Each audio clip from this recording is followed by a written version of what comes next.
मोठा प्रश्न आहे रोहित शर्मा.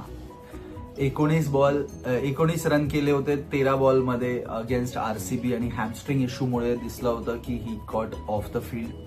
तर बघूया आजचं त्याचं अपडेट काय आहे. कालपर्यंत प्रॅक्टिसमध्ये दिसले नव्हतं. He was not seen in practicing in the nets yesterday. थोडंफार त्यांनी नॉकिंग करताना दिसलेलं, बट ऑल इन ऑल काही अजून अवेलेबिलिटी बद्दल there is no update on Rohit Sharma. तर this puts Mumbai Indians in a very in a spot where they have to choose or rather they have to make a very bold decision. तर ह्यांच्याकडे option कसं आहे मी तुम्हाला सांगतो बघा. जर रोहित शर्मा नाही खेळत तर का क्विंटन डिकॉक खेळला पाहिजे, आणि जर क्विंटन डिकॉक खेळतो तर ह्याचा अर्थ हे आहे की एक ओव्हरसीज प्लेअरला बसवावं लागेल. आणि आज ॲट दिस स्टेज